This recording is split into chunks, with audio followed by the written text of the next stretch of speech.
Selamat pagi, siang, sore, malam teman-teman. Pada kesempatan kali ini, kelompok kami akan mempresentasikan hasil diskusi mengenai kecerdasan buatan. Kelompok kami terdiri atas saya, Theodorus Ardi Wicaksono. Saya Gayus Ferdinando Pangarungan Palaintan. Saya Christian Yudhistiro.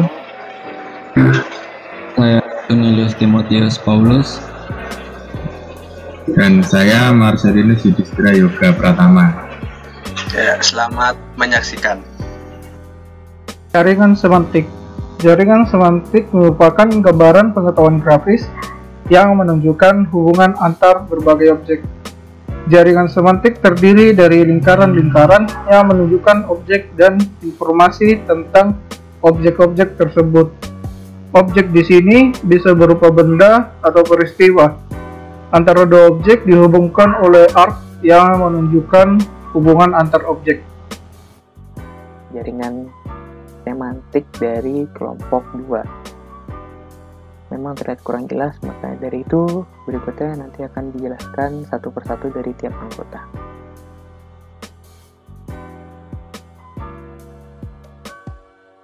Ya, ini adalah jaringan semantik milik Christian, di mana Christian adalah seorang mahasiswa di Universitas Atmajaya Yogyakarta yang berletak di Yogyakarta tentunya, dan Yogyakarta adalah wilayah yang termasuk Indonesia.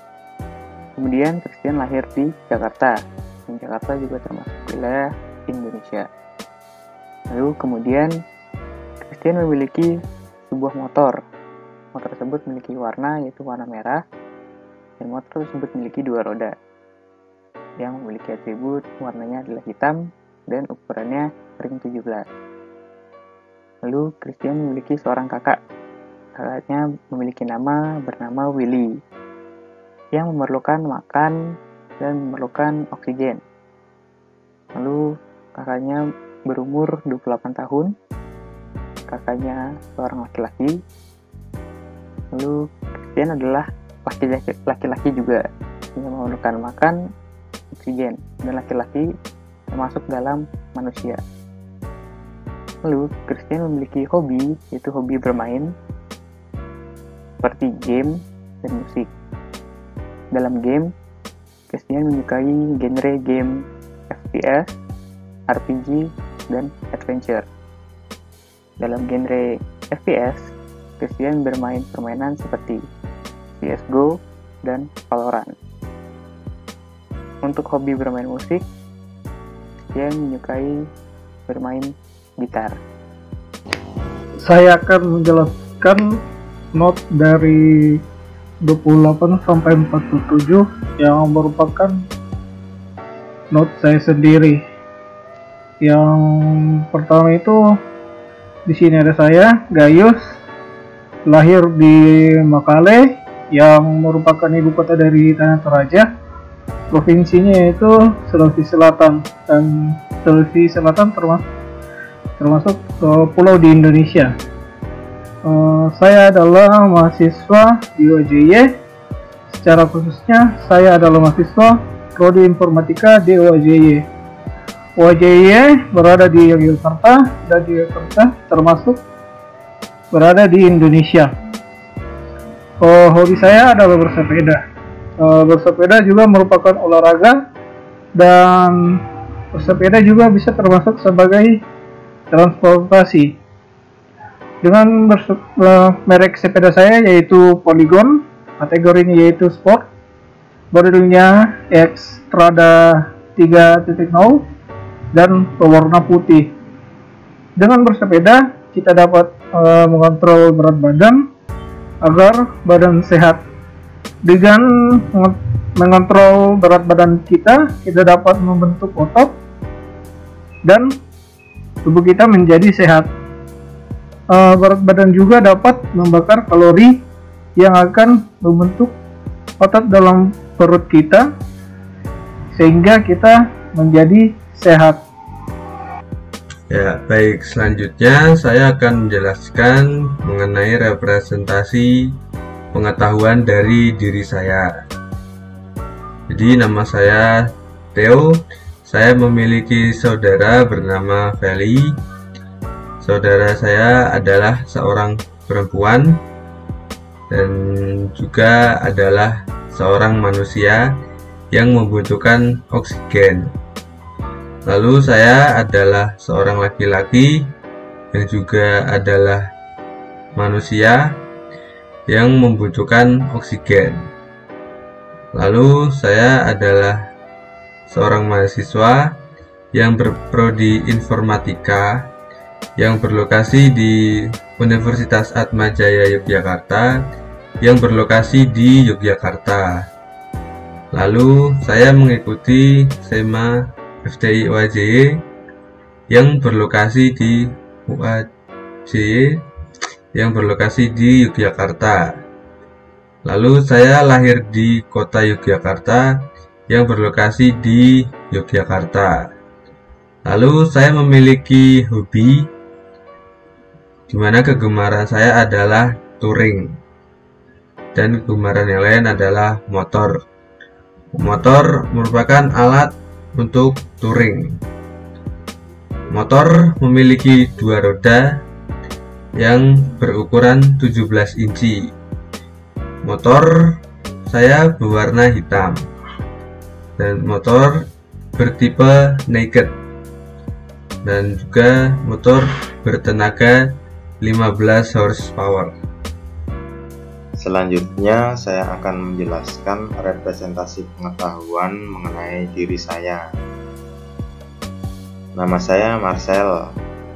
Saya merupakan seorang mahasiswa dari program studi informatika yang berkuliah di Universitas Atmajaya Yogyakarta.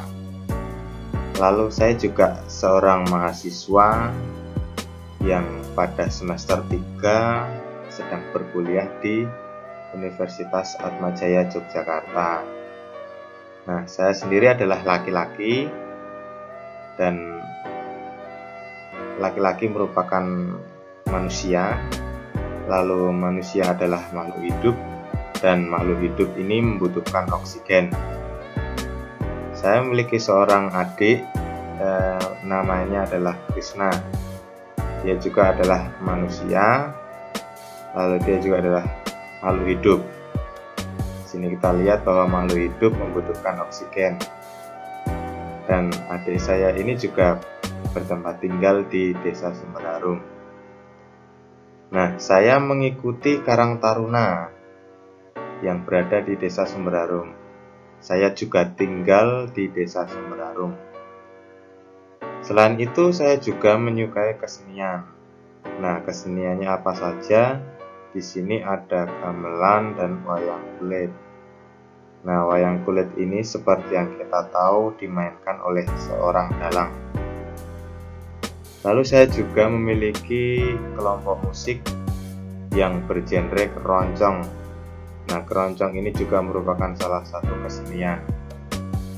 Saya juga memiliki sebuah kebun. Nah, di dalamnya terdapat pohon pisang yang jenisnya adalah pisang kepok. Lalu saya juga bermain alat musik, yaitu gitar yang memiliki 6 senar. Lalu alat musik yang lainnya saya juga memainkan piano yang memiliki 88 tuts. Selain itu, saya juga menyukai film yang judulnya adalah Conjuring 2 dan genrenya adalah horor. Di sini saya akan menjelaskan mengenai jaran semantik dari diri saya sendiri, yaitu Cornelius Timotius Paulus dengan NPM 190710402. Nah, di sini Timo lahir di Pontianak yang terletak di Kalimantan Barat, dan di mana Kalimantan Barat terletak di Indonesia. Kemudian Timo kuliah di Atmajaya, yang mana Atmajaya terletak di Yogyakarta dan Yogyakarta juga terletak di Indonesia. Dan hobi yaitu nonton dengan dua genre, yaitu action dan horror, dimana contoh dari film action adalah Maze Runner dan contoh dari film horror adalah Annabelle. kemudian nonton melalui TV. Setelah itu Timo adalah manusia yang membutuhkan 3 hal, yaitu makanan, minuman, dan oksigen, dimana oksigen terbuat dari fotosintesis dan fotosintesis berasal dari tumbuhan. Kemudian terdapat juga terbuat dari air, dimana diciptakan oleh cyanobacteria dan oleh ganggang. Kemudian Timo adalah manusia yang memiliki gender laki-laki dan umur 19. Baik, kita lanjut ke kelebihan dan kekurangan dari jaringan semantik. Kelebihannya, yang pertama, jaringan semantik dapat dengan mudah diperluas dan mudah dipahami karena sifatnya yang fleksibel. Nah, maksudnya apa? Kita bisa lihat bahwa jaringan semantik ini memiliki sifat yang fleksibel, sehingga kita dengan mudah dapat menambahkan simpul-simpul yang menghubungkan antara objek-objek dan atribut-atribut yang baru untuk definisi yang diperlukan.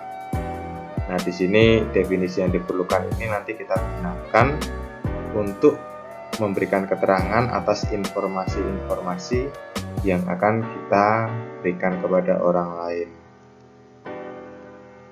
Lalu yang kedua, jaringan semantik lebih mudah dan praktis dalam menurunkan atau mewariskan sifat-sifat dari simpul lain yang memiliki relasi is-a. Nah, jadi di sini kita tahu bahwa jaringan semantik ini memiliki kemampuan untuk menurunkan atau mewariskan sifat-sifatnya. Lalu yang ketiga, jaringan semantik memiliki fungsi yang sama dengan manusia dalam penyimpanan memorinya. Nah, maksudnya apa? Nah, di sini dijelaskan bahwa tadi jaringan semantik memiliki kemampuan untuk mewariskan, maka simpul dalam jaringan semantik juga memiliki kemampuan untuk mewariskan, sehingga nantinya sebuah jaringan tersebut dapat mensupport kemampuan untuk melakukan penalaran dan membuat definisi pernyataan di antara simpul yang tidak terhubung. Sekarang saya akan mempresentasikan beberapa kekurangan dari jaringan semantik.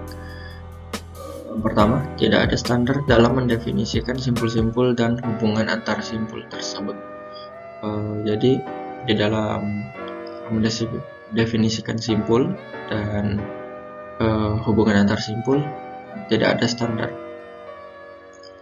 Kemudian yang kedua, jaringan semantik tidak cerdas, masih tergantung dari pembuatnya. Yang ketiga, terdapat kebingungan jika diaplikasikan pada fungsi atau form karena tidak ada ketegasan bentuknya struktural atau daftar. Yang keempat, kekuatan untuk mewariskan sifat-sifat dari suatu simpul ke simpul yang lain merupakan potensi kesulitan dalam membuat pengecualian. Yang terakhir, pengetahuan prosedural sulit untuk dipresentasikan dalam jaringan semantik jika rangkaian dan waktu tidak secara eksplisit direpresentasikan. Demikian presentasi yang dapat kami sampaikan. Terima kasih telah menonton. Jangan lupa like, komen, dan subscribe video ini. Terima kasih teman-teman. Terima kasih.